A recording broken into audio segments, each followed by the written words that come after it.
रति प्रियाय साधना है।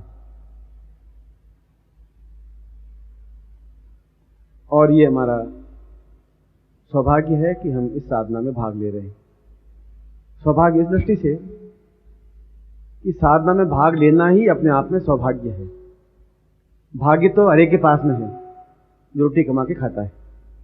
उसके आगे दो अक्षर और लगते हैं, या तो सौ या दू, सौभाग्य या दुर्भाग्य। दुर्भाग्य का मतलब है कि सामने चीज पड़ी है, हम उसको नहीं खा पाए, ले नहीं पाए, उपयोग नहीं कर पाए, ये दुर्भाग्य है। और प्रयत्न करके उस चीज को प्राप्त कर लें, उसको प्रयत्न तो करना ही पड़ता है, आना पड़ता है, क्या करना पड़ता है और उस चीज को प्राप्त कर लेना पड़ता है।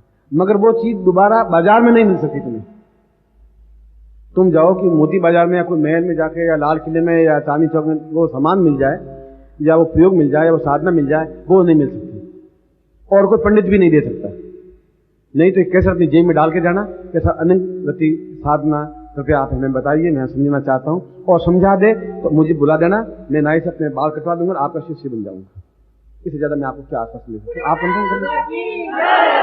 आप ट्राई करें, मुझे आपको मना थोड़ी कर रहा हूं, मैं तो कह रहा हूं आपके सामने।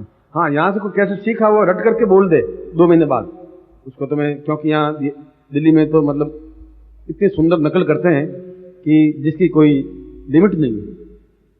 अमेरिका वालों ने क्या एक सुई बनाई, बहुत महीन सुई, बाल से भी 1000 गुना पतली सुई। उन्होंने कहा अब संसार में इससे पतली सुई बन ही नहीं सकती, लास्ट। अब साइंस इतनी टेक्नोलॉजी हमने खड़ी कर दी है कि इतनी पतली सुई बना दी है कि बाल से भी 1000 गुनी पतली सुई। चीन ने कहा कि हम तो पिछड़ जाएंगे। चीन ने वो सुई ली, मंगवाई और उसमें छेद करके दिखा दिया कि हम आपसे भी ज्यादा टेक्नोलॉजी जानते हैं। ये छेद करके दिखा दिया, सुई में छेद, इतने पतले छेद में। भारतवासियों ने सोचा हम डूबे हुए कैसे रहे, हम कोई घटिया थोड़े ही हैं। उन्होंने ऊपर लिख दिया मेड इन इंडिया। चलिए खुश रहिए। अब आप क्या करोगे? करते रहिए तुम टेक्नोलॉजी, हमारी टेक्नोलॉजी आपसे बहुत ऊंची है। तो अब वो 2 महीने तुम्हारे कैसेट सुन करके कोई बोलो, वो तो सीधा उनको लिखना ही था मेड इन इंडिया, हो गए। अब कहीं भी जाओ, चीन में जाओ, कहीं भी जाओ तुम, मेड इन इंडिया, इंडियन बनी हुई चीज। इसलिए दिल्ली वालों को तो मैं आप सबसे पहले प्रणाम करता हूँ, आपसे पहले प्रणाम करता हूँ, वो बात अलग है। मगर ये साधना अपने आप में जीवन का मूल लक्ष्य हमारा सौंदर्य और पौरुष, 2 लक्ष्य होते हैं। अब भगवान ने जो को दे दिया वो दे दिया। जो भी शरीर, जो भी आकर्षक व्यक्ति, देह जो दे दिया है, हम उसको तो, और कुछ हमने बिगाड़ दिया है अपने शरीर को। कुछ भगवान ने तो ठीक ही दिया था, हमने व्यसन करके, गलत संगत में पढ़ करके, दुर्व्यसनों में पढ़ करके और गलत संगति से हमने अपने आप की पौरुषत्व को खत्म कर दिया है। इसलिए पुरुषत्व खत्म हो गया है और नारी का सौंदर्य भी खत्म हो गया है। मैं आज से 40 साल पहले भी नारी का सौंदर्य देखा करता था। पुरुष, दिल्ली में भी रहा हूं, कलकत्ता में भी रहा हूं, बंगाल में भी रहा हूं और मद्रास में भी रहा हूं, शहरों को देखा है, ज्योतिष सम्मेलन किए हैं और मैंने सौंदर्य देखा है। और आज भी सौंदर्य देख रहा हूं, इतना अधिक चेंज कि उस सौंदर्य के सामने ये सौंदर्य हकीकत में फीका सा है। इसमें बुरा मानने की बात नहीं है। उस पौरुष के सामने भी ये पौरुष अपने आप में बिल्कुल तुच्छ है। वो पौरुष अपने आप में अलग था कि चलता था तो जमीन पांव रखता था तो कुआं खुद जाता था, पानी निकल जाता था बाहर, वो पौरुष था। हम चलते हैं तो कण भी नहीं हिलता, ये पौरुष नहीं है। पौरुष आपके दादाजी के पास था या परदादा के पास था, वो पौरुष था। उन्हें हिम्मत थी, साहस थी, कर्मणता थी, एक ताकत थी और दीवार को एक मुट्ठी मार दे, दीवार के आर पार छेद चला जाए, वो पौरुषता कहलाती है। और अगर वो नहीं है तो भी जिंदा तो हम सब हैं। इसीलिए दोनों की न्यूनता की वजह से प्रत्येक घर में एक डिफरेंस ऑफ ओपिनियंस पैदा हो गई है, विचारों में मतभेद पैदा हो गया है, लड़ाई झगड़े पैदा हो गए, विचार मतभेद पैदा हो गए, लड़ाई झगड़े पैदा हो जाए। 100 में से 95 घरों में बोलते भले बाहर निकलेंगे तो बिल्कुल शब्द करके निकलेंगे, और ज्यादा शब्द होंगे तो हाथ में हाथ डाल करके निकलेंगे, मगर जो ही घर में आए नहीं तो फट वो अपनी जगह, वो अपनी जगह। ऐसा क्यों हो रहा है? क्या बात है कि हमें ऐसा, हमारे घर में ऐसी न्यूनता क्यों है? इसकी न्यूनता आपके पुरुषत्व में कमी। नर तो हैं आप, मैं ये नहीं कह रहा हूं, आपके 4-5 बच्चे हैं और अभी भगवान की कृपा है 8-10 बच्चे पैदा कर सकते हैं, मैं तुम्हारे नरत्व की कमी नहीं बता रहा हूं, पुरुषत्व की कमी बता रहा हूं। देखो, नर और पुरुषत्व में कमी है। नर होना एक अलग चीज है। आप सब नर हैं, आप सब स्त्री हैं, इस बात को मैं मानता हूं और मैं स्वीकार भी करता हूं। अधिकांश तो हैं ही आप में से, और इसको मैं कोई ओपनली करना नहीं चाहता हूं, और मैं कोई यहां कोई डॉक्टर होने को चेकअप करने के लिए बुलाया नहीं। मैं तो कह रहा हूं कि आप नर तो हैं, बट पौरुषवान नहीं है, ताकतवान नहीं, क्षमतावान नहीं है, गर्जना नहीं है, बोले तो सामने वाला दहलाने वाली चीज नहीं आप में। आप मिचमिचाते हुए चलते हैं। क्यों? मलिन मुंदरों के पीछे कम से कम, जब मलिन मुंदर मरी 21 साल में, तब उसके पीछे कम से कम 500 लोगों ने आत्मदाह क्यों कर लिया? क्या उनके लगते क्या थे? वो एक स्त्री तो थी, उसकी सुंदरता देखी और 21 साल की उम्र में उसने आईना देखा या थोड़ी झुर्री देखी, उसने बुढ़ापा आ जाएगा, उसने उसे गोलियां खाकर आत्म मर गई। इसका मतलब है कि प्रत्येक स्त्री सुंदरता चाहती है। उसके मन में कहीं नहीं भाव है कि ये मस्सा यहां नहीं होता तो और ज्यादा अच्छा रहता, ये हड्डी थोड़ी बैठी हुई होती तो ज्यादा अच्छा, नाक मेरा थोड़ा अच्छा तो अच्छा होता। अब नहीं है, नहीं। बाल एक लट सफेद आ गई है तो गड़बड़ है, बाल छोटे हैं तो गड़बड़ है। और सौंदर्य में तो कम से कम 16 प्रकार के सौंदर्य तो माने गए नहीं, 64 प्रकार के सौंदर्य होते हैं नहीं तो कृत्रिम साधनों का प्रयोग करती हैं। उनकी ये न्यूनता है, और हमारी ये न्यूनता है कि हम अपना पौरुष, क्रोध करना और गाली देना पौरुष नहीं कहलाता है। पौरुषता का मतलब आप खड़े हो जाएं, जंगल में शेर दहाड़ता नहीं है, खड़ा है, सियार दौड़ते रहते हैं, सब दौड़े, मृग, सियार, शेर, बाकी सब दौड़ जाते हैं, केवल अपनी जगह खड़ा है, बस खड़ा है, बाकी सब दौड़ सकते हैं और दौड़ जाते हैं। जंगल में एक शेर ही बहुत होता है, तो शेर इसलिए वनराज कहलाता है, इसलिए पौरुषवान कहलाता है। पौरुष कहता हूं, शेर के समान पौरुष होना चाहिए। और हम मन में आकलन करें, क्या हम पौरुषवान हैं? नरत्व तो है। क्या हम पौरुषवान हैं? क्या हमें पुरुषत्व है?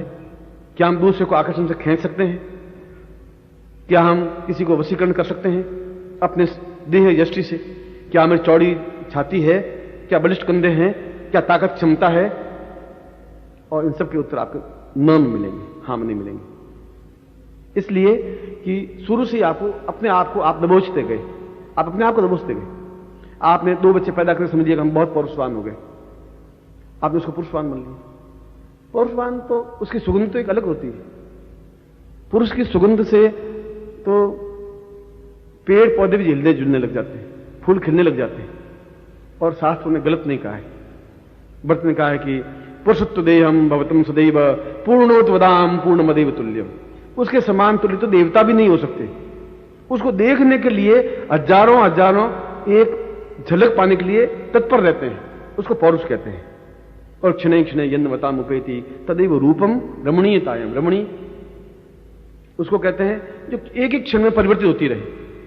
एक क्षण में आंख दूसरे प्रकार की, दूसरे क्षण में आंख दूसरे प्रकार की है, मुस्कुराती है तो दूसरे प्रकार की है, थोड़ी उदास होती है तो चेहरा दूसरे प्रकार का है, थोड़ी खिलखिलाती है तो दांतों की पंक्ति दूसरे प्रकार की है। एक क्षण में बदलती रहती है। वह स्त्री है, वह नारी है, वह सौंदर्य है। और उसको देखने के बाद सड़क पर ठक से खड़ा नहीं रहेगा, कार की स्ट्रिंग रुकी नहीं, धीमी नहीं पड़ी तो फिर और होने दिक्कत, फिर तो मर जाना ज्यादा अच्छा। और यह जीवन में जरूरी है। क्यों जरूरी है? खाना पीना क्यों जरूरी है? दिल्ली में रहना क्यों जरूरी है? सांस लेना क्यों जरूरी है? शुद्ध पानी पीना क्यों जरूरी है? इसलिए कि यह भी एक चीज है जो हमें प्राप्त होनी चाहिए। हम क्यों अछूते रहे? जब हमारे पास गुरु हैं और यदि गुरु में सक्षमता है तो फिर हम अधूरे क्यों रहे? हम क्यों निर्धन रहे, गरीब क्यों रहे? तो फिर पौरुषवान भी क्यों नहीं रहे, सुंदरता भी क्यों नहीं प्राप्त करें? इस नारी का आभूषण सुंदरता है और पुरुष का आभूषण एक बलिष्ठता है, पौरुषता है, क्षमता है। नारी को वश में करने की क्षमता है। नारी का सौंदर्य, नारी तो पूरी दुनिया को नचा लेती है। हम तुम तो एक मामूली चीज है, कुछ भी नहीं है यदि वह अपने आप में सौंदर्यशालिनी है तो, और असली सौंदर्य है। कृत्रिम वासना तो सौंदर्य नहीं। सौंदर्य अपने आप में गंदा नहीं है। हमारी आंख गंदी हो सकती है, सौंदर्य तो गंदा है ही नहीं। पाउडर गंदा है, लिपस्टिक गंदा है, रूज गंदी है, आंखों में काजल लगाने वाली वो चीज, मैं तो प्रेफरेंस नहीं देता हूं। कृत्रिम भगवान ने जो दी है वह चीज होनी चाहिए। वैसी प्राप्त हो सकती है 80 साल की उम्र में भी, क्योंकि पुरुष कभी वृद्ध होता ही नहीं, स्त्री कभी असुंदर नहीं हो सकती, होती नहीं, होती है मानसिक भावनाओं से। अंदर में ऊर्जा जब खत्म हो जाती है, अंदर की जो ताकत है, अंदर की जो चिंतन है, अंदर का जो विचारधारा है, वो जब समाप्त हो जाता है तो फिर असुंदर हो जाती है। वो असुंदर, वो अपने आप में पुरुष नहीं रह पाता, पौरुष नहीं रह पाता। इसलिए ये अनंग और रति शब्द इसलिए देवताओं ने 2 देवता माने गए। अनंग मीन्स कामदेव, जिसका अदंग का मतलब है जिसका अंग नहीं है, जो अंग दिखाई नहीं देता है, नहीं दिखाई देते हुए भी अपने आप में अद्वितीय है। अंग जिसका अंग दिखाई नहीं दे रहा है वह है कि नहीं है, मगर फिर जो सुगंध से आप्लावित है, इसलिए उसको अदंग कामदेव में सबसे श्रेष्ठतम कि पुरुष कैसा होना चाहिए, कामदेव के समान। कामदेव को अदंग कहा गया है। तो फिर उसका ऐसे हम पौरुषता क्यों नहीं प्राप्त कर सकते थे? और रति मीन्स अपने आप को दूसरे को रत करने वाली, दूसरे को प्रभावित करने वाली, दूसरे को इन्फ्लुएंस देने वाली, दूसरे को अपनी चुंबक की आकर्षण से खींचने वाली, अपने बस में करने वाली, अपनी उंगलियों पर नचाने वाली। अब जिसमें हिम्मत होगी, पुरुष में हिम्मत होगी तो पुरुष उस उंगली पर नचा देगा उस लड़कियों को या लड़की को या पत्नी को। लड़की में सुनता होगी तो वो पुरुष को नचा देगी। वो तो आपसी टक्कर है। देखना है जोर कितना बाजू है कातिल में है। अब जो जितना बड़ा कातिल होगा उतना ही चलेगा। अब वो तो या तो वो है या वो है, दोनों में से एक हारेगा, दोनों तो हारेंगे नहीं। मगर फिर भी पौरुष पौरुष है, सुंदरता सुंदरता है। भाग्यशाली होते हैं उनको सुंदर लड़की, सुंदर स्त्री मिलती है। बाकी तो फिर मैंने बताया कि आप शादी कर लीजिए, 3 साल बाद, साल भर बाद देख लीजिए, पीली हल्दी से आप पुते हुए हाथ, हाँ गुरुदेव, अरे भाई तुम थी तो बहुत सुंदर, गुरुदेव क्या बस ठीक है, आप बैठे चाय पियेंगे कॉफी पियेंगे, भाई कुछ नहीं पियेंगे, अब नहीं कुछ नहीं पियेंगे, गुरुदेव बहुत दुखी हूँ, अभी शादी तो 4 भर हुई, हाँ गुरुदेव शादी तो 4 भर, अब क्या बताऊँ, कुछ कहने वाली बात नहीं। अरे बता देते, तुम 10 बार तेरे बाप के साथ मिली है, सोचो कुछ और था कुछ। आंखें एकदम, आंखें वैसी होनी चाहिए राजेश खन्ना की तरह, उसकी नाक देवानंद की तरह होनी चाहिए, वो वैसी होनी चाहिए, वो वैसी होनी चाहिए। ये साला बड़बुंजो की तरह है गुरुजी, अब क्या बताऊं, देखता हूं तो घिन आती है। अब मैंने कहा भैया मिल गया तो मिल गया, मुझे जन्मपति दिखा ही नहीं, और जन्मपति में कुछ चेहरा दिखता नहीं। उस समय तो वो ठीक दिख रहा था, कि कुछ ठीक क्या दिख रहा था, अब मैं आगे नहीं बोल सकती, मर्यादा टूट जाएगी। चलो तू चला घर। गुरुजी बस 3 साल बाद तो उसके फूल पत्ते भी बिल्कुल बिखरे हुए। अब गुरुजी अब क्या बचा है, आप आशीर्वाद दें, ये छोटा बच्चा है, ये योग्य बने। चलो अब तुम तो योग्य बनी, मैं छोटा बच्चे को योग्यता तो बाद में देखता रहूंगा। अब पुरुष आता है, ये रांड ऐसी मिली है गुरुजी, ये कर्कशा नार है, आपको मिल जाती है तो फांसी खाते, आप फांसी खाते, आप जैसा आदमी फांसी खाता। ये रांड बदमाश रांड है, मेरे पल्ले पड़ गई साली, फंसा दिया मुझे, दहेज तो दिया, हाँ बहुत बदमाश रांड है गुरुजी, मैं कुछ नहीं कर सकता, ये खड़ी सुन रही है, मैं बोल रहा हूं, मगर कभी न कभी इस साली के मैं खत्म कर दूंगा। उससे क्या होगा भैया, ये पुरुषार्थ थोड़ी है, मगर वो बस और पिलपिला गाल निकले हुए पिचके हुए, बस वो ये उनके घर शिष्य होते हैं, उनके घर जाते हैं तो ये कहानी वापस सामने आती है, और मन में दुख होता है कि फिर मैं गुरु इनका क्यों बना, क्यों दिखे, मुझे अपने आप में ग्लानि होती है, मुझे एकदम दुख प्रकट होता है, एहसास होता है कि क्या करूं, कैसे करूं। कामदेव क्या है, रति क्या है। कामदेव रति का प्रयोग का मतलब है कि अंदर की जो कुछ सुप्त, तुम्हारा पूरा शरीर का 5% जागृत है, 95% सुप्त अवस्था में, केवल विज्ञान 5% शरीर को समझ पाया है। पुरुषत्व तो शरीर में है ही नहीं, विज्ञान के पास में वो नर्क तो है। सीमेंस टेस्ट करवा देते हैं ज्यादा से कि भाई सीमेंस टेस्ट में कोई कण कमजोर तो नहीं है, वो तो नर्क को समझते हैं। पुरुष को डॉक्टर नहीं समझ सकता। पुरुष कहां है, पुरुषत्व तुम्हारा किस जगह पर है इस शरीर में, और डॉक्टर को मालूम, तुम्हें भी मालूम नहीं कौन से तुम्हारा बिंदु है जहां स्पर्श करने से तुम्हारा पुरुषत्व जागृत हो सकता है, वो तो मालूम नहीं है। तुम्हें यह भी मालूम नहीं कि नारित्व का कौन सा अंग स्पर्श करने से पूर्ण नारित्व जागृत हो सकता है, तुम्हें ज्ञात नहीं है, क्योंकि स्कूल में पढ़ाई होती नहीं। मां बाप ने इस विषय को दबोचे रखा जिंदगी भर, तू बड़ी हो गई, ही मत कर, अब तुम 11 साल की हो गई तो बाहर मत निकल, अब तुम हंस मत। वो बेचारी दबी हुई लड़का बेचारा पढ़ता रहा, पढ़ने के बाद उनका इस चीज की तरफ ये अपने आप में घृणास्पद चीज बन गई, प्यार बोला नहीं और चौकन्ने हुए नहीं सब। इसलिए हमारा पुरुषत्व जागृत नहीं हो पाया। मगर तुम्हारा पुरुषत्व जागृत हुआ ही नहीं अभी तक, तो फिर आएगा कहां से? अभी नरत्व जागृत हुआ और तुम्हारा सौंदर्य जागृत ही नहीं हुआ। अंदर शरीर में तो है, जब बात मेरे में क्या ज्ञान है, जब बात निकलेगा नहीं तो मैं पता ही कैसे पड़ेगा। बोल सकता हूं मैं, इंग्लिश में बोल सकता हूं, उर्दू में बोल सकता हूं, जब बोलूंगा नहीं तो तुम्हें कैसे मालूम पड़ेगा मुझे इंग्लिश भी आती है या उर्दू भी आती है या और कोई भाषा आती है। जब बोलूंगा एक्टिविटी होगी तभी तो तुम्हें मालूम पड़ेगी, वो तो अंदर सुनाई थे मेरे। और इस उम्र में भी मैं तुमसे ज्यादा, तुम में से कोई हिम्मत तो डालो, पंजा लड़ा दो तो मैं तुम्हें हरा दूंगा अभी भी, इस समय भी। और तुमसे मैं उम्र में डेढ़ा हूं, करीब 64-65 के आसपास हूं, और तुमसे कम नहीं। तुम दौड़ो, मैं तुमसे ज्यादा तेज दौड़ सकता हूं, खाने बैठ जाए, तुम 8 खाओगे, मैं 16 रोटियां खा के बता सकता हूं और पचा सकता हूं। अब इसके बाद अब पुरुषत्व तो आगे की बात है। अभी तो तुम्हें इस पॉइंट पर तो क्या बोलना है, तब मौका मिलेगा बोलेंगे। इस पर मुझे बोलने में कोई शर्म है नहीं। गलत, मेरी आंख गंदी नहीं है फिर मुझे बोलने में कोई संकोच नहीं है। जब मेरी जबान गंदी नहीं हो सकती तो मुझे कोई संकोच है ही नहीं। मगर मैं अपने बच्चों को, शिष्यों को स्पष्ट नहीं करूंगा तो वो कैसे समझ पाएंगे, संकोच कैसे छोड़ेंगे। तुम्हारे मन में आते हुए भी संकोच था, यहां बैठे हुए भी संकोच था, अभी भी संकोच है। मैं तुम्हारा कहूं तुम्हारा पुरुष तो जागृत हुआ ही नहीं, तो मैं बिल्कुल दो टूक कहूं नर तो जागृत हुआ है। और जिंदगी भर आदमी सोचता है कि मैं पुरुष हूं, वो नर है, पुरुष नहीं। नर यहां सभी जितने हैं वो नर तो होंगे, जिसमें 95% नर होंगे, 5% तो कोई वजह से उसमें कोई डिफेक्ट होगा, वो एक अलग बात है। पुरुष तो हमारा जागृत नहीं हो पाया, तुम्हारा सौंदर्य जागृत हुआ नहीं। सौंदर्य अंदर से निकलता है, बाहर से लिपापोती होती है, अंदर का सौंदर्य जागृत नहीं। पुरुष में भी सौंदर्य होना चाहिए, ऐसा नहीं नारी में ही सौंदर्य होता है। पुरुष कहे कि आंख, चेहरा, ललाट, कंधे, वक्षस्थल, चलने के अंदाज, बोलने का अंदाज, स्टाइल, लोग कहता क्या मर्द आदमी, क्या बांका है, क्या चीज है। नारी रुकी नहीं तो उसको डूब के मर जाना चाहिए। वो ठिठकी नहीं तो फिर पुरुष हुआ ही क्या, फिर पुरुषार्थ तो क्या फायदा हुआ। हम चले और रुके नहीं, पलट करके तो देखना ही पड़ेगा, रुकना ही पड़ेगा। अगर सभा सम्मेलन में जाएंगे या किसी पार्टी में जाएंगे तो आके हेलो करके पूछना पड़ेगा from where are you speaking, वो कहाँ, where are you living, from where are you coming, पूछेगी अंग्रेजी हिंदी जो भी पूछेगी तो फिर बता देंगे। मैं कुहाट में रहते 306 में, हम झूठा एड्रेस देंगे क्यों, रहते वहां रहते।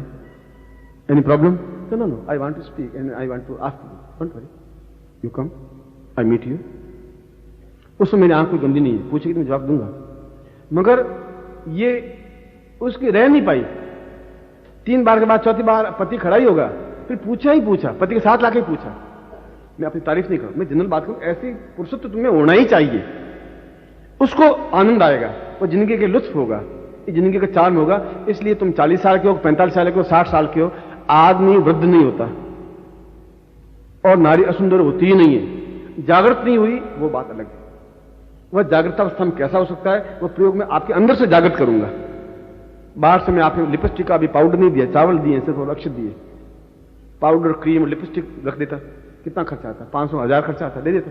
भैया क्रीम लगा दे, लिपस्टिक लगा दे, फीके थोड़े होठ है लगा दे, पुरुषों को कहता तो लगा दे, थोड़े यहाँ रूज लगा दे, लाल गुलाबी चेहरा हो जाएगा। और थोड़ा आंखें फाड़ के देख, थोड़ा सुंदर दिखाई देगा। अब बाल उड़ गए, अब बाल छोटे छोटे रह गए, अब तो बालों के लिए बिगड़ गया। ये भी कर सकता था। बाहर से सुंदरता प्राप्त नहीं होती, बाहर से पौरुषता प्राप्त नहीं होती, मन में सोचने से भी पौरुषता प्राप्त नहीं होती, मन में सोचने से सुंदरता प्राप्त नहीं होती। और सुंदरता होनी ही चाहिए, और नहीं होती है तो उस लड़कियों को पूछ, इतनी कुड़ती हैं, उसके समान डिप्रेस और कोई नहीं होता। आप 24 साल की लड़की को देख लीजिए, उसके चेहरे की चमक खत्म हुई है। आप देख लीजिए, कल देख लेना, 24 साल की लड़की जिसकी शादी नहीं हुई हो, चेहरे की चमक आभा नहीं रहेगी उसके चेहरे पर। इतना डिप्रेस हो जाएगी कि साल के बाद शादी नहीं हो रही है, शादी नहीं हो रही है, उसके चेहरे पर एकदम से इतनी चिंता तो हो जाएगी, आंखें धंस जाएंगी, और मतलब इतना चेहरे की वो जो लुनाई होनी है वो लुनाई खत्म हो जाएगी। और पुरुष 25-26 साल के बाद में तो वो सोचेगा कि शादी हुई नहीं, कोई पसंद ही नहीं करता, तो क्या करे। तो पूछना आता, गुरु जी मेरे शादी का योग है भी कि नहीं, मैं तुझे मतलब कौन शादी करेगा, करेगा कौन, कलम फूटे हुए जरूर करेगा। ऐसी लड़की मेरी नजर में कोई है नहीं। यूं तो कहीं घूमे, शायद मिल जाए, 4 पैरों वाली मिल जाए तो कर ले, 2 पैर वाली नहीं मिले, 2 पैर नहीं मिले, गुरु जी आप मजाक करें, मैं मजाक नहीं कर रहा हूं, भाई 2 पैर वाली नहीं मिले, 4 पैर वाली मिलेगी तो सवारी करने काम आएगी। तुम्हें तकलीफ क्या है, यहां ले आना, मैं गुरु जी भी यूज करेंगे उसको, मैं भी उस पर बैठूंगा, रानी बाजार जाना, चला जाएंगे, 5 रुपए रिक्शे के बच जाएंगे। कि गुरु जी आपसे 100 रुपए देके मिला, मैं कहां से लड़की ढूंढ के लाऊं तेरे लिए, इसे पिचके हुए गाल और आंखों चश्मा तो मुझे तो दिखाई दे नहीं रहा है, और मैं तेरी लड़की ढूंढ के लाऊं, मैं कहां से लाऊंगा। और जन्मपति को निचोड़ू तो उसमें से कोई लड़की निकलेगी नहीं, मैं कहां से लाऊंगा। दूसरों ने कहा जल्दी शादी हो जाएगी, मैं उसको आशीर्वाद देता हूं तेरी शादी सुंदर हो जाए, कार्ड भेज देना मेरे पास, मैं आ जाऊंगा।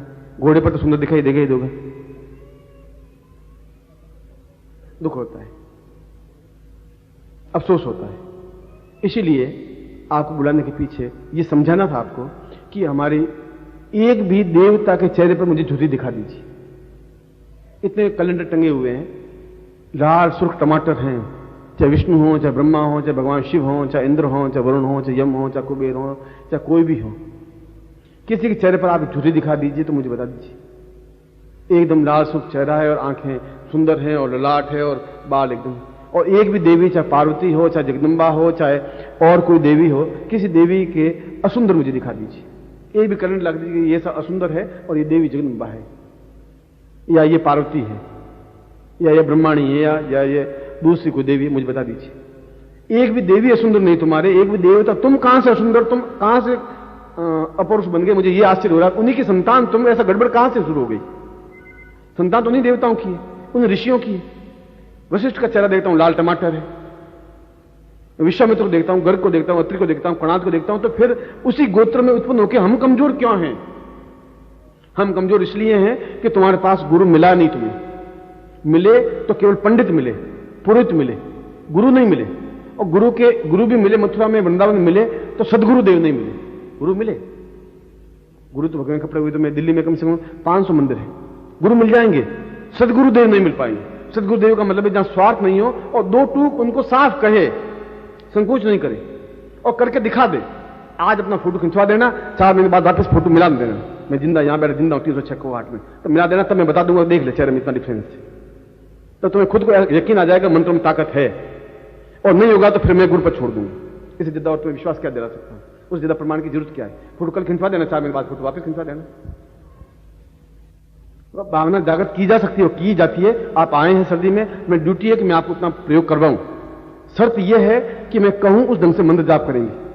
आप मेरी सेवा मत करिए, मेरे पांव मत दबाइए, मेरे फोटोग्राफर से भी फोटो मत खिंचवाइए, आपका जो फोटोग्राफ उससे फोटो खिंचवाइए, तब आपको मालूम पड़े। आसपास कहेंगे क्या हो गया, 4 महीने बहुत चेंज हो गया, कि लॉटरी निकल गई क्या, ऐसा कहने लग जाएंगे, ऐसा पूछने लग जाएंगे। या तुम क्या च्यवनप्राश यूज करती हो, या आजकल बड़ी सुंदर बन रही हो बन ठन करके, हुआ क्या है तुम्हें, कुछ कहीं इसके लड़ रहा है क्या? बस वो अपने ढंग से बात सोचे। अब 50 साल में इसकी उम्र, लड़ने की उम्र थी तब तो लड़ी नहीं, तब तो मामा में शादी कर दी, उसके पल्ले बांध दी, उसके पीछे पीछे गियर खा लिए। अब वो घर से बाहर निकले नहीं, बेटा इधर जाना मत, बेटा इधर जाना मत, बेटा इससे मिलना मत, बेटी इससे मिलना मत, किचन में जा चाय बना के लाता, मेहमान आए, बस। और जवानी तो उसी में निकल गई उसकी। फिर 1-2 बच्चे पैदा हुए, फिनिश। फिर इसको कोई घास डाले नहीं, वो बच्चे में उसको नहलाया, खिलाया, उसको सुनाया, टट्टी गया, उसको किसा हो गया। भगवान सिया राम चंद्र की जय। बाल कांड से ठेठ लंका कांड तक खेल खत्म। और इसीलिए आप 4 महीने के अंदर अंदर आप स्वयं इस बात को एहसास करें। आप जब खुद कहेंगे गुरुजी बहुत चेंज मुझ में आया है, तब मैं एहसास करूंगा कि मैंने आपको मंत्र सही दिया है। मगर आप मंत्र जाप करेंगे तो, और आप कहेंगे मंत्र जाप करने से क्या होगा, कैसे सुंदर मैं बन जाऊंगा, एकदम झुर्रियां कैसे मिट जाएंगी, मंत्र जाप करने से कैसे झुर्रियां मिट जाएंगी? तो अस्पतालों में फिर प्लास्टिक सर्जरी होती नहीं, उनको ज्ञान ही नहीं, पुरुष कहां है, पुरुषत्व कहां है, तो झुर्रियां मिटाने के लिए खाल खींच करके तो यहां टांका लगाएंगे, ये टांका ठेठ यहां लगाते दिखे नहीं। और प्लास्टिक सर्जरी सब जगह होती है, यहां से खाल खींची, खींच करके यहां टांका लगा, खाल तक काट ली, यहां लगा दी, और वापस वो सोचती मैं सुंदर होगी। वैसे सुंदर कहां से होगी वो, ये सुंदर वो कहां से होगी? क्योंकि उन लोगों को प्लास्टिक इसलिए करनी पड़ती है, उनको पुरुषत्व कहां है ये मालूम नहीं है। मुझे मालूम है तुम्हारा पुरुषत्व कहां है, वहां मैं जागृत कर रहा हूं। बस ये डिफरेंस डॉक्टर में मुझे ये डिफरेंस है, इसलिए मैं तुझे ये प्रयोग करवा रहा हूं। मंत्र जाप करने से पुरुषत्व अपने आप में जागृत होगा। क्यों? हमारे पूर्वजों को भविष्य का ज्ञान क्यों था, हमें क्यों नहीं है? ज्ञान तो हमें भी हो सकता है, वो ग्रंथि कहां है और कैसे जागृत किया जाता है ये ज्ञान नहीं है। जिस तुम्हें ये ज्ञान दूंगा उसे तुम्हें महीने भर क्या घटना घटेगी 2 मिनट मालूम पड़ जाएगा। चाहे पंचांगुली साहब में कोई मंत्र दूंगा, जो भी इससे कनेक्टेड मंत्र होगा, गोपनीय मंत्र होगा, मैं तुम्हें दूंगा, तो आप खुद देख लीजिए, महीने भर बाद आपको मालूम पड़ जाएगा कि लड़का क्या है, कहां से आया, सुबह कितनी खाया, पत्नी को कितनी गालियां दी, इसने कितनी गालियां खाई, और ऑफिस में कितनी लड़ाई झगड़े, आप 2 मिनट में सारा कच्चा चिट्ठा मालूम पड़ जाएगा। इसको भविष्य ज्ञान कहते हैं। इन मंत्रों में वह चीज अपने आप में एक घूमने लग जाती है, वह ऊर्जा जब घूमने लग जाती है अपना पौरुष जागृत होने लग जाएगा। ये टमाटर खाने से या ककड़ी खाने से या बाजार में घूमने से या ब्यूटी पार्लर जाने से सुंदरता पुरुष की या स्त्री की नहीं बनेगी। वो तो हमारा मिस यूज कर रहे हैं, यूज तो करें, मिस यूज कर रहे हैं। मतलब 4 घंटे मेकअप, थोड़ा पसीना आया नहीं, मेकअप सब धुल जाएगा और उल्टा बदरंग दिखाई देने के लगे। पाउडर यहां दिखाई दे रहा है, यहां दिखाई नहीं दे रहा है, रुमाल से। अब यूं करने से क्या होगा? इसके पास में हवा करने वाला कोई आदमी चाहिए, वो तो कुछ होगा नहीं। और यूं लाल पोतने से कुछ होगा नहीं। यूं लिपस्टिक बाहर स्टिक मिलती है, लगाते रहिए बैठ बैठे, और फिर कांच देखेंगे।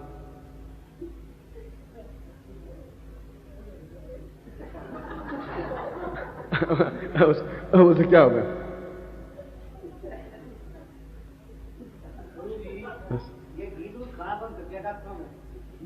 अब मैं क्या करूं, मैं क्या करूं? डॉक्टर ने खिलाना बंद कर दिया, तुमने बंद क्यों किया? मैं तो घी सुबह दूध पीता हूं 2 किलो आराम से। हाँ, आज भी मैं कम से कम 100 ग्राम घी पचा लेता हूं, आज डेट में भी। तुम क्यों दूध बंद करते हो? वो तो इसलिए बंद कर दिया उन्होंने क्योंकि वो तो घी दूध तुम पीते रहोगे, डॉक्टर के पास अस्पताल जाएगा कौन? उनकी कमाई कैसे होगी? तुमने जवानी में देखा होगा, लोगों को देखा होगा, आज लोगों को देख दो, तुम खुद एहसास कर लोगे। अब मैं उस प्रयोग को संपन्न करवा रहा हूं। आपके सामने एक यंत्र है, एक माला है, एक गुटिका है और अक्षत है, अक्षत में चावल और कुमकुम है, और कोई संकोच शर्म करने की जरूरत नहीं है। अगर मैंने किसी स्त्री को कहा है तो मेरी बेटी है, मैंने उनको समझाया है, उसको सौंदर्यशाली बनाना मेरा फर्ज है। हमारी बेटी है तुम्हारी, वो तुम्हारी पत्नी है, तुम्हारी बहन है, तो तुम्हारा फर्ज है। अगर तुम बेटा है तुम्हारा तो उसको सौंदर्य पौरुषवान बनाना तुम्हारा फर्ज है, धर्म है। इसलिए गुरु जी के पास आना, गुरु जी कहना कोई अपने आप में कोई अपराध नहीं है। मैं सेक्स पे बात नहीं कर रहा हूं, मैं सौंदर्य पर बात कर रहा हूं, मैं पौरुष पर बात कर रहा हूं।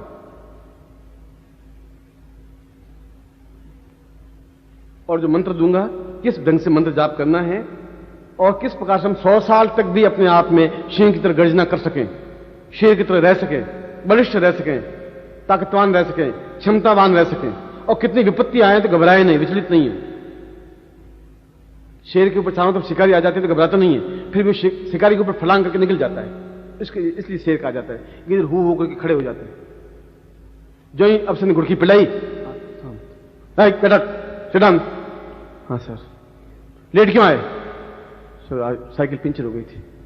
कितनी बार पंचर होती है महीने में? कई बार हो जाती है, पहिया साल भर पहले लिया था। मैंने कहा नौकरी चली जाएगी, बैठ जाए। जो ही गुड़की खा के घर आए तो कहती तुम्हारा सब्जी मंगाई लाया क्या? तो लाया क्या सब्जी मंगाई? जाओ तो सब्जी लेके आओ। कभी सब्जी ला देते हैं हमें, अब मैं सब्जी बनाऊं, माता खोपड़ी पकाऊं, कहूं क्या करूं? अब तुम करोगे क्या? जहां जाओ वहीं अटक। ये इस समस्या को मिटाने के लिए प्रयोग करवा रहा हूं।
इसलिए अब भी आप में पौरुष है। पौरुष का मतलब है अच्छा कुटुंब, पौरुष का मतलब है अच्छी संतान, पौरुष का मतलब है योग्यतम होना, पौरुष का मतलब आकर्षक होना, पौरुष का मतलब है प्रभावित करने की क्षमता होना, सुंदरता का मतलब है अपने आप में चिर यौवन बनना और वृद्धता नहीं आना। ये मेरा मतलब है और बिल्कुल सात्विक अर्थ है, सात्विक चिंतन है। और शास्त्रों में ये प्रमाण है। मैंने आपको उदाहरण दिया, मुझे एक ही ऋषि, एक ही मुनि, एक ही गंधर्व, एक किन्नर, एक यक्ष, कोई भी देवता, कोई भी आप पिच के गालों वाला मुझे बता दीजिए। कोई फोटो लाके दिखा, ये कैलेंडर साहब पिच के हुए राम जी खड़े, जिनकी बत्ती से निकली हुई है, बाल एकदम टाट गंजी है, ये राम जी हैं। राम जी पड़ोस में रहने वाले राम जी तो हो सकते हैं, वो त्रेता जी बोले राम जी नहीं हो सकते। कोई कृष्ण जी का देखिए आप गाल सो तो गाल, मैं देखता हूं मेरे गाल ऐसे कब बनेंगे। मैं तो उल्टा उन कृष्ण को देख देख करके दुखी होता हूं कि तुम्हारा इतना सुंदर चेहरा, कभी बुढ़े होते नहीं तुम, बिल्कुल जवान। राधा देख लीजिए आप, बिल्कुल सुंदर यूं आंख की, मतलब यूं बांसुरी बजे दीजिए। हम ऐसा क्यों नहीं हो रहे हैं? हम हो रहे हैं, हमें मालूम नहीं है कि इसलिए राम को मर्यादा पुरुषोत्तम कहा गया, नरोत्तम नहीं कहा गया। पुरुष में उत्तम ये कहा गया। हम नरोत्तम शब्द नहीं यूज करें कृष्ण के लिए, राम के लिए। कृष्ण के लिए कहा पुरुष श्रेष्ठ श्री कृष्ण। जहां गीता पढ़िए, पार्थवाच, पुरुष श्रेष्ठ शब्द यूज किया कृष्ण के लिए। कौरवों ने भी, पांडवों ने भी। वहां नर का प्रयोग नहीं किया कहीं पर भी। इसलिए कि उन लोगों को यह ज्ञात था कि शरीर का कौन सा भाग किस प्रकार से ध्वनित करने से पुरुष जागृत होने लगता है या सौंदर्य जागृत होने लगता है, कौन सा ग्रंथि जागृत करने से भविष्य ज्ञान होने लगता है। इस मैंने कहा डॉक्टर ने केवल 5% हमारे शरीर की संरचना जानी है, 95% नहीं जानी है। और जिस दिन 95% जान लेगा उस दिन पुरुष अपने आप में अद्वितीय बन जाएगा या किसी गुरु के सानिध्य में बनेगा। जिस सदगुरु को ज्ञान होगा तो भगवान कपड़े पहनने से ज्ञान नहीं हो सकता। भगवान कपड़े मैं भी कल पहनूं, मैं भी सन्यासी था, 18 साल तक सन्यासी रहा हूं, भगवान कपड़े पहन करके, लंगोट लगा करके, आज मैं चिमटा और तुम भी लिए हुए घूमता रहा हूं पूरे हिमालय में। मैं भी सन्यासी रहा हूं, मैं भी गृहस्थ भी रहा हूं। इस सन्यासी में लक्षण क्या है मुझे जानता हूं, फ्रॉड क्या होती है सन्यासी में जानता हूं, गृहस्थ में फ्रॉड क्या होता है ये मैं जानता हूं, ज्ञान क्या होता है ये भी जानता हूं, चेतना क्या ये भी जानता हूं। 18 साल पूरे जवानी के जहां मुझे मौज मस्ती जिंदगी में व्यतीत करनी चाहिए वो मैंने पत्थरों में घिस करके हिमालय में व्यतीत की है। बिल्कुल यूं मखमली गद्दों पर बैठ के गुरु नहीं बनाऊं। इसलिए अगर मैं कहूंगा दो टूक साफ कहूंगा, न मैं डरता हूं, न झिझकता हूं, न घबराता हूं, क्योंकि कोई भी पंडित मेरे सामने खड़ा हो जाए मैं उनको प्रणाम तो जरूर करूंगा। हर एक पंडित को मेरा प्रणाम है, जिसने भगवान कपड़े पहने नहीं पहने उनको प्रणाम है। ज्ञान एक अलग चीज है, साधना एक अलग चीज है। रामचंद्र मानस की कथा तो वही है, राम जी पैदा हुए, फिर बड़े हुए, फिर बाल कांड, फिर युकांड, फिर किन्नकांड, फिर सीता जी चली गई, फिर से लड़ने के लिए युद्ध हुआ, फिर हनुमान जी मिले, फिर वापिस आ गए। अब जहां भी आप सुनोगे इसके अलावा दूसरी कहानी कुछ बनेगी नहीं। ये कहानी है जो पिछले 5,000 वर्षों में पेट पाल रहे और उसको हारमोनियम बजाते जा रहे हैं। ये इसी में कृष्ण की कथा लिखी हुई है। कर्ण जी ने पहाड़ उठा लिया, कर्ण जी गोपियों से प्यार कर रहे थे, और इसके अलावा भी कुछ करते थे, इसमें लिखा हुआ है। उनको केवल इससे जिंदगी में जो न्यूनता है बहुत दूर नहीं हो सकती। जिंदगी में न्यूनता साधना करने से दूर होगी। इसलिए साधना और कथा में अंतर है। आप हारमोनियम गाई, मैं इससे अच्छा हारमोनियम बजा करके आपके सामने इससे अच्छा समुद्र कंठ से रामायण की चौपाई बोल सकता हूं और मैं आपको सुना सकता हूं और मंत्र मुग्ध कर सकता हूं। वो उसे होगा क्या कि राम जी वहां गए और विश्वामित्र के साथ गए या ताड़का को मारा या मतलब वहां हनुमान जी से मिले, ये ऋषिमुख पर्वत पर मिले, मगर उससे हुआ क्या? मतलब हमारे जीवन का मिले वो तो किया, उन्होंने किया, इसलिए वो पुरुषोत्तम कहलाए। हम पुरुषोत्तम कैसे कहलाएंगे? मैं ये प्रश्न ये तुमसे पूछ रहा हूं। पुरुषोत्तम वो कहलाए, हम पुरुषोत्तम कैसे बनेंगे? हम पुरुषोत्तम बने इसलिए मैं आपको साधना करवा रहा हूं, बस डिफरेंस इतना ही है। मैं आपको नर तो नहीं रखना चाहता हूं, मैं पुरुषोत्तम करना चाहता हूं। पुरुष पुरुषोत्तम, नारी सौंदर्य, सौंदर्यशील, सौंदर्य श्रेष्ठ, अद्वितीय सुंदरी, कृत्रिम, अपने भगवान कृपा से बनी हुई, नकली नहीं। अब सबसे पहले प्रयोग शुरू करता हूं। जो तो मैंने आपको कामदेव रति के बारे में समझाया, कामदेव के समान सौंदर्य होना चाहिए। हमारे पास पुरुषत्व क्यों नहीं है? हम क्यों नहीं इतने ताकतवान हैं? शरीर की गर्जना क्यों नहीं कर सकते? क्यों हम डरे हुए सहमे हुए रहते हैं? मैं उसको इस विवेचन किया है। ये कैसेट में है, आप कभी भी कैसेट आज या कल जब तैयार कर लेगा खरीद के ले जा सकते हैं, ये ज्ञान रहेगा। क्योंकि अब जो प्रयोग करूंगा ये प्रयोग और संसार में कहीं पर मिलेगा नहीं, क्योंकि 18 साल तक मैंने जंगलों में, लोगों की इच्छा नहीं होगी, मुझसे भी 26 साल जंगलों में रहे होंगे, पर जंगलों में तो गिदड़ भी रहते ही हैं, हिरण भी रहते ही हैं। मैं कब कह रहा हूं वो नहीं रहते हैं। शेर की तरह रहने वाला पूरे जंगल में एक ही व्यक्ति शेर रहता है, 1000 गिदड़ घूमते हैं, शेर एक ही रहता है। ये डिफरेंस होता है। जिसके मैंने भूख होगी ज्ञान जाकर, जब मैं शादी की 11 साल की उम्र में शादी कर ली थी, बाप ने समझे जवान हो गया, क्योंकि राजस्थान में तो जल्दी शादी बाल विवाह होते थे। शादी करते ही 4 महीने बाद मैंने संन्यास ले लिया था। पत्नी की मेहंदी सूखी नहीं थी पूरी, आप समझ लीजिए, कल्पना करिए उस जमाने में। और घर वाले सब चिल्लाए तुम ये क्या कर रहे हो, तुम कमाओगे तुम ये। मैंने कहा कि मेरे जीवन का लक्ष्य ये नहीं है, मेरे जीवन का लक्ष्य दूसरा है। और वो पूरी जवानी मैंने हिमालय में समाप्त की उस पत्थरों पर घिस करके। फिर बाद में तो खैर मैं पढ़ा, एमए किया, पीएचडी किया, अंग्रेजी में मैंने एमए किया, हिंदी में एमए किया, संस्कृत में एमए किया, ज्योतिष में एमए किया। फिर मैं प्रोफेसर बना, इंस्टीट्यूट में हेड डिपार्टमेंट बना, पढ़ा लिखा, मैं गुरु हूं, बिल्कुल निरीक्षर भट्टाचार्य आपका गुरु नहीं हूं। मैं आपसे अच्छी अंग्रेजी बोल सकता हूं, पूरी इंडियन में जाता हूं तो अंग्रेजी में स्पीच पूरी करता हूं, वहां भी तालियां पूरी बजती हैं और 1 लाख लोग बैठते हैं। उर्दू में लखनऊ से नफीस उर्दू बोल सकता हूं, एक भी हिंदी का अक्षर उसमें नहीं आएगा। जब उर्दू बोलने लग जाऊंगा, हिंदी बोलूंगा तो पूरी हिंदी बोलूंगा, संस्कृत में आप उच्चारण बोले संस्कृत में बोलने लग जाऊंगा। मैं अपना घमंड नहीं कर रहा हूं, ये गर्व कर रहा हूं। घमंड करना बुरा है, गर्व करना बुरा नहीं है। मुझे भारतवर्ष पे गर्व है, मुझे अपने आप पे गर्व है, क्योंकि मैं भारतवर्ष में पैदा हुआ हूं और भारतवर्ष के पूर्वजों का ज्ञान मेरे हृदय में संचरित है, इसलिए मुझे गर्व है और वो ज्ञान मैं आपको दे रहा हूं।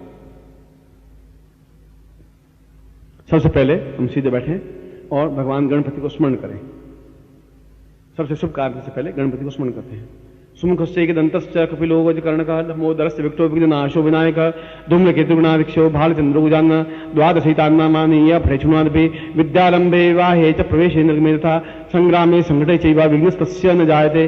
शुक्लां वर्धनं देवं शशिवर्णं चतुर्भुजं प्रसन्नवदनं ध्याये सर्वविघ्नोपशान्तये। लाभस्ते साञ्जयस्ते साङ्कृतस्ते साङ्पराजय ये सामिन्दी वर्ष्या मोदयस्थोऽपि जनार्दन। अभिषिता सिद्ध्यर्थं पूजितो यं सुरासुरे सर्व विघ्न हरस्तस्मै गणाधिपते नमः। श्रीमन्महागणाधिपते नमः। लक्ष्मी नारायणाभ्यां नमः। उमा महेश्वराभ्यां नमः। सतीपुरंदराभ्यां नमः। मातृपितृचरणकमलेभ्यो नमः। इष्ट देवताभ्यो नमः। कुल देवताभ्यो नमः। ग्राम देवताभ्यो नमः। स्थान देवताभ्यो नमः। वास्तु देवताभ्यो नमः। वाणी निर्गताभ्यां नमः। सुपुरंदराभ्यां नमः। सर्वेभ्यो देवेभ्यो नमः। सर्वेभ्यो ब्राह्मणेभ्यो नमो नमः। तत्रादो यज्ञोपवीतं धारयामि नमः। आपके पास यज्ञोपवीत होगा, सामने पड़ा होगा, खोल के ऊंचा उठाइए। उसको उतार, पुराना आगे है तो उतार दीजिए, ऊंचा उठाइए।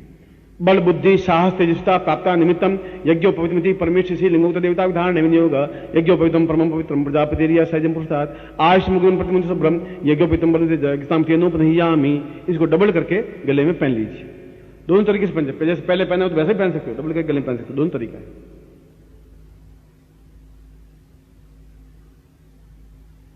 अब हाथ में संकल्प हाथ ऐसा करिए और सोचिए कि इसमें जल है, ये मान के चलिए। वो जरूरी नहीं जल में जल, बस उसके साक्षी होनी चाहिए, गुरु साक्षी होनी चाहिए, जल की साक्षी होनी चाहिए, मतलब इतनी सी बात है। जल के लेने का मतलब ये है। ओम भारत पर से बदखंडे जम्मूदी बेचाली मानसा के बौद्धावतारे समसे समन्वय को समता दो जरे क्यों मार्क्सिस्ट मासिक सुयासु तत्वादुसं सुभवा संनिवासे अपा दक्षिण प्रातम पाद लक्ष्मण सरकार स्मरणम सकल मन इप्सित कामना सिद्धर्थम लोके वासे भाराज द्वारे सर्वत्र यसा विजय लाभादि प्राप्तम सभार्यस्य सपुत्रस्य सबान्धस्य अखिल कुटुंब सहितस्य सबसो समस्त भय व्याधि जरा पीड़ा मृत्यु परिहार द्वारा आयु आरोग्य था अमुक गोत्रोत्पन्नो हम। आपका गोत्र यादव गोत्र, जाति यादव जाति, अमुक शर्मा हम नाम बोलिए। ताम पूर्ण कामदेव रति सौंदर्य प्राप्ता निमित्तम पौरुष प्राप्ता निमित्तम स साधना तुभ्यम हम संपदे। छोड़ दीजिए, ये तो शिखा बंधम चोटी की गांठ लगाइए। मानस तोकते मान आशु मानो गोख मानो सुख मानो वाह महे शिखा स्वास्थ्य तिलकम करता कुमकुम पड़ा सामने, इसको ले लेके अपने लाट पर तिलक तो किया हुआ है, तो तिलक करिए। नमो सुनताय सहस मूर्ते सहस पादाक्षर भावे सहस नामने पुरुषाय शाश्वते सहस कोटि उदाहरणे नमः। तिलकम कृत्वा। अब आपके पास माला है, इस माला को हाथ में लीजिए। ये माला मैं सिद्ध कर रहा हूं, मतलब ऐसे यूं घुमाना बस यूं, जैसे माले में, जैसे कि ये माला आपको इफेक्ट करे, सिद्ध सफलता दे। ओ माले माले महामाय सर्वशक्ति स्वरूपिणी चतुर्वर्ग तस्मान में सिद्धिदाम भव पूर्ण सिद्धि प्राप्ता निमित्तभ्यम संपर्दे। अब इसको आप गले में धारण कर लीजिए धीरे धीरे आराम से। इस माला से मंत्र जाप करना है, ये जो मंत्र दूंगा वो। फिर यंत्र है, इसके ऊपर लिखा हुआ अनंग यंत्र, आप पढ़ लीजिए। ये अनंग यंत्र यूं सामने बिल्कुल यूं ऊपर अनंग यंत्र लिखा हुआ, सीधा गलत मत पहन लें, गलत मत पकड़, सीधा पकड़ना, यूं इस लिखा है। इसको ले लीजिए, इसको जल से स्नान, ऐसा सोचिए जल से स्नान करा रहे। ओम अपवित्र पवित्रो वा सर्वावस्थांग तुफवा यस मणिपुर काक्यम सबाया जल स्नान संप्याना पय स्नानम पय दधि स्नानम दधि स्नान घट स्नानम घट स्नान मधु स्नानम मधु स्नान सकरा स्नानम सकरा पंचाम स्नानम। ओम पंचंदिया पंचदासो देशे भविष्यता पंचाम स्नानम समर्पयामः। अब गंगा जल से वापस स्नान करना।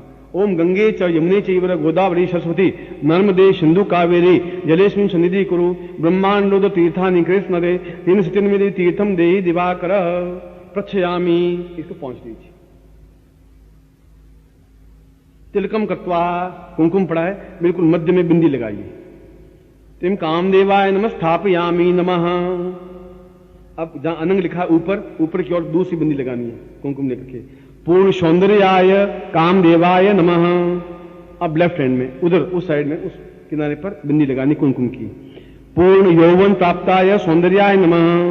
अब दक्षिण इस साइड में इसके यंत्र के बिंदु में। पूर्ण मनोच्छा कामना सिद्धि प्राप्ताय नमः। अब नीचे की ओर बिंदी लगानी है। पूर्ण चैतन्य मम पुरुषत्व सौंदर्य जागृताय पूर्णत्व एतस्मान मम मनोवांछित काम सिद्धाय सातभ्यम संप्रदे बिंदी लगानी है। अब दोनों हाथों से कुमकुम लेकर के पूरे यंत्र पर लगा देना, लाल कर देना है। ओम पूर्वस्ताम पूर्णायतोस्मानम सकते कल्याणताम नमोस्ता पूर्वा सा चित्तम कल्याणताम दीर्घोतस्मानम सतभ्यम संपर्दमृतम। वो जो थे पूर्ण पुरुषाय समस्त सौंदर्य यौवन चैतन्य पूर्णताम श्रेष्ठताम सफलताम साम तुभ्यम संपर्दे है।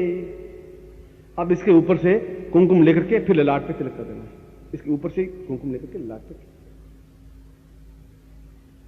अब इसके ऊपर थोड़े थोड़े चावल चढ़ाने आप एक एक बिंदी लेकर।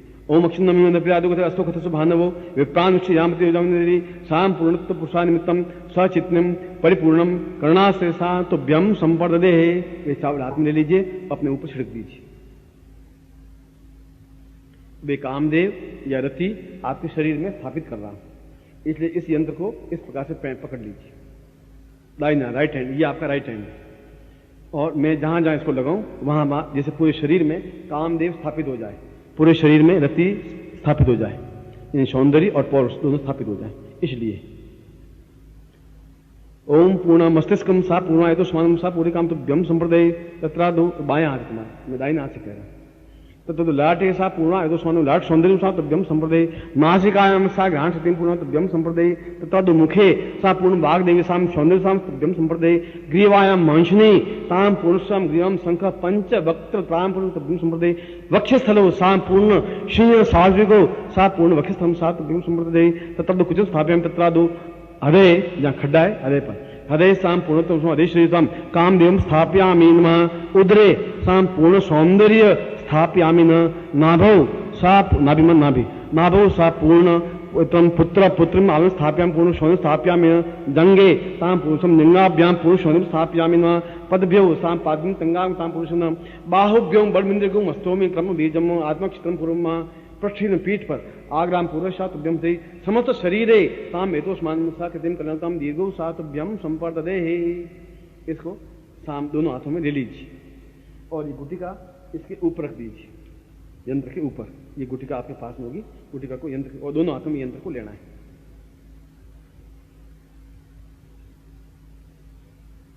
हाथ दिखाएं और दोनों हाथों में ले लीजिए ये गुटिका और यंत्र।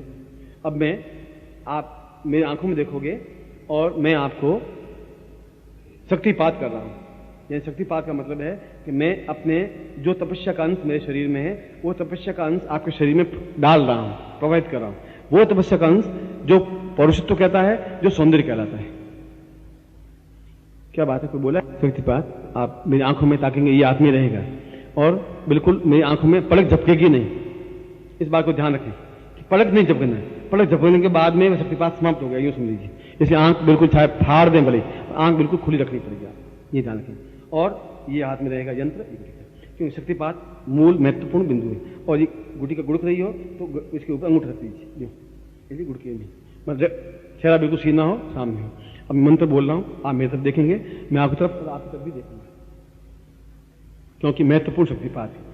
ओम दीर्घो अतो स्वानम पूर्वासा तभ्यम सिंधम पूर्वासा कल्याणतम दीर्घासा चिंतामि दीर्घो अतो स्वानम सकते कल्याणतम पूर्णो सा पूर्णा सा दिव्यम सा चिन्म काम एव अनंगाय तथे प्रियाय कामदेव विद्महे सा पूर्णत्व पुरुषम तुम सा जागतम श्रीय शावको सा सिंहवता पूर्वा अनंग सौंदर्याय प्रति प्रियाय तो पूर्वा समस्त विश्व ताम पूर्ण वशीकरणाय सुमोहनाय आकर्षय आकर्षय पूर्ण चैतन्य चैतन्य दिव्य सा दिव्यम इदमचनम वो ज्योति पूर्ण स्वाम कल्याणतम दीर्घो अतस्मानम पूर्णताम पूर्ण चैतन्यम परिपूर्ण अतस्मानम पौरुष जागृयामि सत्यम जागृयामि सौंदर्यम जागृयामि क्रियमाणम जागृयामि यतोत्तम जागृयामि दिव्यत्वम जागृयामि सौंदर्य जागृयामि पूर्णम गोलम सामताभ्यामि पूर्ण जागृयामि पुरुषम पुरुषत्व जागृयामि पौरुषाय जागृयामि एतस्मिन् जागृयामि पूर्ण दुख दारिद्र्य कष्ट पीड़ा समृद्धि वर्धत्व निर्दम पूर्वात्मानम कृते समस्त दोष दुख दारिद्र्य कष्ट पीड़ा निवारणार्थम पूर्ण यौवन प्राप्ता निमित्तम स चैतन्यम परिपूर्ण मम समस्त शरीरे पूर्ण पुरुष बलिष्ठ यौवनाय सत ब्रह्मति पूर्व कल्याणतम अंकम चिन्ह बिंदुवाय मर्दय मर्दय मलय मलय जागे जागे त्रोटा त्रोटा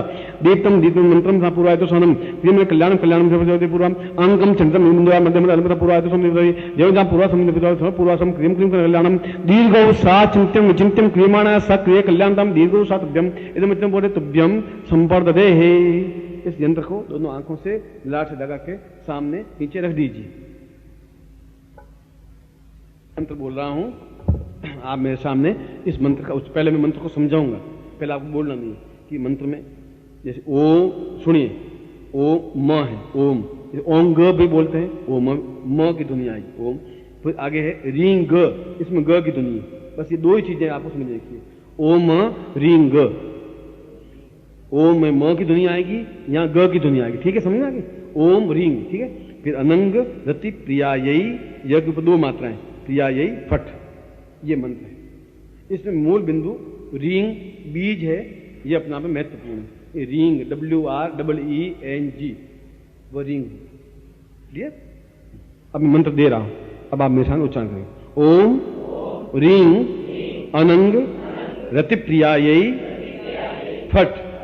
ओम रींग अनंग रति प्रियायई फट।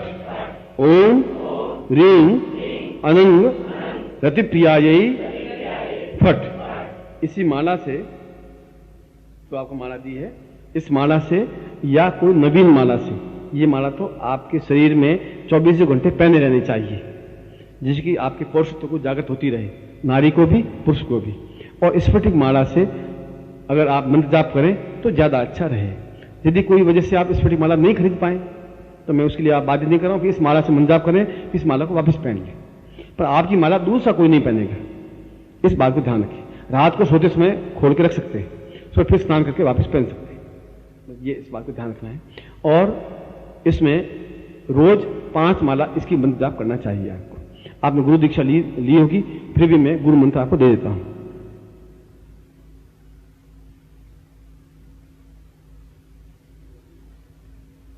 ओम परम तत्वाय नारायणाय गुरुभ्यो नमः।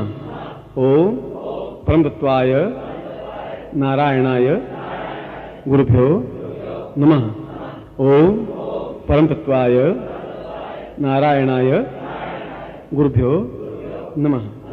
4 माला गुरु मंत्र जाप की करनी चाहिए, और यहां भी आपको दीक्षा लेनी चाहिए, नहीं ली हुई है, ये तो मैं गुरु मंत्र दे दिया है आपको, मैं पूर्ण विधि विधान के साथ आपको दीक्षा नहीं ली तो लेनी चाहिए एक। और ये 5 माला आपको रोज करनी चाहिए। छोटा मंत्र है, मुश्किल से 20 मिनट से ज्यादा 5 मिनट नहीं लगेगा, या आधा घंटा या 35 मिनट, सुबह या शाम, रात्रि को कभी भी कर सकते हैं। वो धोती पहनी हुई हो, ऊपर दुपट्टा ओढ़ा हुआ हो, और सर्दी लगे तो कम्बल ओढ़ सकते हैं, मगर बनियान और ये सब नहीं होना चाहिए, और कच्छा नहीं पहना हुआ होना चाहिए, सिला हुआ वस्त्र नहीं होना चाहिए। बिना सिला हुआ वस्त्र आप कोई भी पहन सकते हैं इस प्रयोग में। और ये 40 दिन का प्रयोग है, 40 डेज का प्रयोग है, कंप्लीट प्रयोग। 5 माला रोज, इससे ज्यादा आप पचा नहीं सकते कि रोज 8 रोटी खाने वाला 25 रोटी नहीं खा सकता, आज 25 रोटी खाते पर नहीं खाएंगे, ऐसा नहीं चलेगा। ये 5 माला रोज करें और माला पहने रखें, और 40 दिन का प्रयोग है। आपको 5-7 दिन के बाद में लगेगा जैसे शरीर में गर्मी सी पैदा हो रही है, ऊर्जा पैदा हो रही है, धीरे धीरे अपने आप में चेहरे में एकदम निखार आने लग जाएगा। 40 दिन तो लास्ट पॉइंट है। आप 10 दिन बाद ही आप ऐसा करेंगे। वास्तव में इस मंत्र में बहुत ध्वनि, इसकी उच्चारण बिल्कुल सही होना चाहिए, और निश्चित रूप से सफलता मिलती है, इसमें कोई डाउट है ही नहीं। अब हम गुरु पूजन करेंगे, जो प्रयोग के बाद में गुरु पूजन करते हैं। हाथ जोड़ दीजिए। गुरु ब्रह्मा गुरु विष्णु गुरुदेवो महेश्वरा गुरु साक्षात परब्रह्म तस्मै श्री गुरु चरणकमलेभ्यो नमः। ध्यान मूलं गुरु मूर्ति पूजा मूलं गुरु पदम मंत्र मूलं गुरु वाक्यम मोक्ष मूलं गुरु कृपा मूंगं करोति वाचालं पंगुलं यते गिरिं यत्कृपातमुंदे परमानंद माधवम। गुरु चरणेभ्यो समर्पयामि नमः।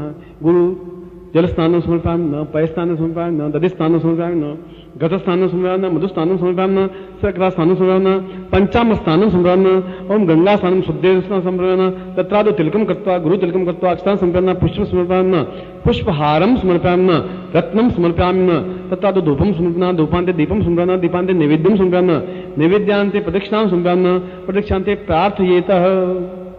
आपके पास में गुरु फोटो होना चाहिए, ये प्रयोग करते समय लेमिनेशन किया हुआ, क्योंकि उसको आप स्नान करवा सकते हैं। तो कागज के गुरु चित्र को स्नान नहीं करवा सकते, और उसके ऊपर कुमकुम को तिलक कर सकते हैं।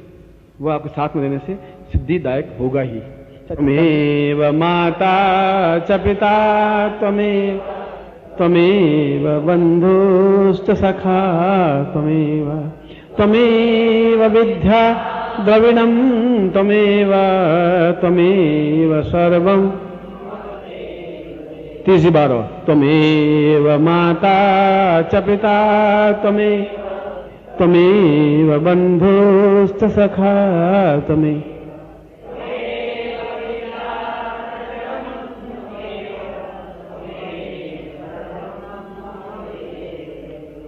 तुम्हें आदि से ज्यादा सफलता तो गुरु पूजन से ही हो जाएगी। और मैं तुम्हारा गुरु नहीं हूं, मैं और मेरा शरीर तुम्हारा गुरु नहीं है, मेरा ज्ञान तुम्हारा गुरु है, ये ध्यान रखना। और ज्ञान की दृष्टि से मैं तुम्हारे साथ नहीं हूं। ये जरूरी नहीं है कि आप मेरे चरण धोएं और चरण स्पर्श करें और चरणों को तेल लगाएं, मालिश करें, ऐसा मैं चाहता भी नहीं। तुम्हारा गुरु मेरा ज्ञान है। इसलिए एक व्यक्ति यदि कहीं से दीक्षा ली हुई है तो दूसरे यहां से भी दीक्षा ले सकता है। जहां भी ज्ञान मिले वहां से प्राप्त करने में कोई, मेरी जिंदगी में कम से कम 30 गुरु हुए, दत्तात्रेय के जीवन में 24 गुरु हुए, भगवान राम के जीवन में 2 गुरु हुए, वशिष्ठ और विश्वामित्र 2 गुरु हुए, कृष्ण के जीवन में 2 गुरु हुए। कोई गुरु, हम किसी गुरु के प्रति अवज्ञा नहीं करनी। अगर आप कहीं से दीक्षा लिए तो लिए, अच्छा है, आप दूसरे गुरु से दीक्षा ले सकते हैं, लेनी चाहिए। और उस प्रकार से गुरु पूजन करने से, और यहाँ गुरु पूजन पुस्तक है, छोटी सी पुस्तक आप लीजिए और उसमें 5 मिनट लगते हैं, उससे आप गुरु पूजन करें और आप खुद देखिए। उसके बाद इस मंत्र जाप को करें, गुरु मंत्र जाप को करें। गुरु मंत्र जाप 4 माला नहीं कर सकते, 1 माला करिए। इसकी 5 माला जरूर करिए 40 दिन तक। उसके बाद में इस माला की जरूरत नहीं है कि रोज उठ करके केवल 5 बार उच्चारण कर लेंगे, तभी बहुत छोटा सा मंत्र है, अपने आप में बिल्कुल सही। ये 40 दिन का जब कंप्लीट हो जाए प्रयोग, तब इस यंत्र को नदी में या जल में प्रवाहित कर देना है, क्योंकि एक रोटेशन बनता है। ये लाइट लगती है, ये नेगेटिव पॉजिटिव है, एक तार नेगेटिव जाता है, फिर पॉजिटिव से मिलता है, जो ही पॉजिटिव से मिला लाइट लग जाएगी। खाली नेगेटिव तार लगाने से लाइट नहीं लगेगी, खाली पॉजिटिव तार लगाने से लाइट नहीं लग सकती। पूरा रोटेशन सर्कल बनेगा तो लाइट लगेगी। ठीक उसी प्रकार से यंत्र को नदी में प्रवाहित करके कामदेव के पास वो यंत्र की ध्वनि जाएगी, कामदेव आपसे वो पूरा रोटेशन बनेगा। यह गुटिका भी प्रवाहित कर देना है, वह प्रवाहित कर देना है। केवल माला को आपको धारण किए रखना है, उसको प्रवाहित नहीं करना है। ठीक है ना? ये 40 दिन का प्रयोग होने के बाद में यदि आप कभी बाहर जाएं तो यंत्र को सामने लेके जाएं साथ में, वहीं दिया, अगरबत्ती, धूप, दीप, इसमें कुछ जरूरत नहीं है। केवल मंत्र जाप इसमें आवश्यक होता है। जहां भी जाए वहां भी प्रयोग कर सकते हैं। धोती पहन के करना चाहिए। मैंने कहा सिला हुआ वस्त्र पहन के प्रयोग नहीं कर सकते अपन, अगर सफलता पानी है। इसमें न कोई सूतक लगता है, न कोई शमशान, कुछ ऐसा होता ही नहीं। सौंदर्य में सौंदर्य है, कोई दिशा है, न कोई कुंकुम है, न अक्षत है, न धूप है, न दीप है, नैवेद्य है, न तांबुल है, न प्रदक्षिणा है, कुछ भी नहीं। इसमें न आसन है, इसमें केवल मंत्र जाप है और विश्वास है और श्रद्धा है और समर्पण है। 4 चीजें आवश्यक। सुबह 4 बजे से लगा के दूसरे दिन सुबह 4 बजे तक।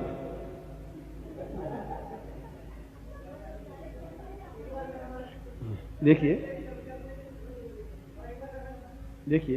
आप बच्चों वाली बातें कर रहे हैं। या तो आप सुबह कर सकेंगे, फिर ऑफिस जाएंगे तो सुबह स्नान वान करके कर लिए। ये रात्रि को बच्चे सो जाएंगे तब आप कर पाएंगे, तब कर पाएंगे। 2 ही जगह होगी। या कोई आधी रात को उठ के करेंगे, आधी रात को, मैं कभी भी कर सकते हैं। जब आपका मन शुद्ध हो, सात्विक, शांत हो, कोलाहल हो घर में और मन जाप करेंगे तो मन में एकाग्रता नहीं आ पाएगी। बोल रहा हूं, फिर मेरी बात पूरी हो जाने के बाद जो भी बात है, ये मंत्र स्फुट कहलाता है। कोई भी मंत्र संसार में, इस स्फुट का मतलब है आप बोले, आपके कान सुने, बस आप बोले मैं सुन लेता हूं तो फिर मंत्र उच्चारण नहीं होता। ये मंत्र इस ढंग से मतलब होठों से निकलनी चाहिए थी, तब गुंजरित होगी। इसलिए इसमें अन्य ऐसा कोई विधि विधान नहीं है। मैं आपको बांध सकता था, नहीं तुम्हें 3:55 पे उठना जरूरी है, दक्षिण दिशा के मुंह खड़ा पे खड़े होना जरूरी है, तो एड़ी के बल खड़ा होना जरूरी है, क्योंकि गुरु ऐसा ही करते हैं। न तो वो कर सकेगा, न सफलता पाएगा, न मेरे को गलती आएगी। वो गुरु करते खेल ऐसा ही है। मैं भी ऐसा खेल कर सकता था कि नहीं ये होगा 3 दौड़ना 3:55 में उठना पड़ेगा। अब कभी कभी 3:50 आंख, 3:60 आंख खुल जाएगी, 7 लो तो हम 4 बजे उठे थे, अब फेल होंगे हम। मैं भी ये खेल कर सकता था, मगर मैं ऐसा चाहता भी नहीं। मगर मैं ये चाहता हूं मन बिल्कुल शुद्ध सात्विक हो, उस समय करें। मैं ये कहता हूं कि उसमें आपके मेरे प्रति मंत्र की श्रद्धा हो, विश्वास हो और समर्पण हो। और हम यौवन और सौंदर्य तब होगा जब तुम जीवित होंगे, ये सांस चलेगा। मान लो कल मर जाओगे तो ये मन तुम यौवन आएगा कहां? 40 दिन के बाद यौवन कहां से आएगा? कल को एक्सीडेंट मान लो हो गया, 5 दिन बाद एक्सीडेंट और टांग टूट गई, तुम अस्पताल में याद करोगे कि यहां करोगे? इसलिए 30 तारीख को महाकाल प्रयोग भी है। महाकाल का प्रयोग मतलब है बिल्कुल विशुद्ध रूप से उस प्रकार प्रयोग जीवन में पहली बार होगा कि हम 100 साल की आयु प्राप्त कर ही सकते हैं, ही लगा रहा हूं गारंटी के साथ में। आज के युग में असंभव लग रहा है, असंभव है ही नहीं, क्योंकि मैं वही प्रयोग, वही चीजें आपको देना चाहता हूं कि जो संसार में नहीं मिल सकती। हम स्वस्थ रहेंगे तब पूरा शरीर यौवनमान बना रहेगा, जीवित रहेंगे, जागृत रहेंगे, चैतन्य रहेंगे। जीवित, जागृत और चैतन्य तीनों रहने के लिए महाकाल का प्रयोग करवाने के बाद में ये प्रयोग करवाते थे गुरु। मैं आप लोगों को आशीर्वाद देता हूं कि आप साधना में निश्चित रूप से सफलता प्राप्त करें। यदि आप सही तरीके से गुरु पूजन कर सकेंगे और इस मंत्र का जाप कर लेंगे श्रद्धा, विश्वास और समर्पण के साथ में। अगर श्रद्धा नहीं होगी, अश्रद्धा लाभ नहीं दे सकती। श्रद्धावान लभते ज्ञान। साधना में सिद्धि के लिए श्रद्धा आवश्यक है, पूर्ण विश्वास होना चाहिए और निश्चित रूप से सफलता मिलती ही है। और मैंने 80 साल के लोगों को भी वापस यौवनवान बनाए हुए देखा है, मैंने किया है। 80 साल के वृद्ध भी 8 साल के नहीं हुए। मुझे अपने आप में कॉन्फिडेंस है, क्योंकि उन्होंने अपने आप को समर्पित किया है। गुरुदेव या तो आप डुबो देंगे, डूब जाएंगे, या बचा देंगे। इसलिए मैंने आपको पहले कहा था कि मेरा शरीर दबाने की, मुझे धोती कुर्ता देने की, मुझे 5 पे रखने की जरूरत नहीं, मैंने मना किया आपको। मुझे केवल इतना ही कहा है कि आप पूर्ण विश्वास के साथ मंत्र जाप करेंगे, सफलता आपको मिलती ही है, हर हालत में मिलती है। और एक बार मैं फिर आपको हृदय से आशीर्वाद देता हुआ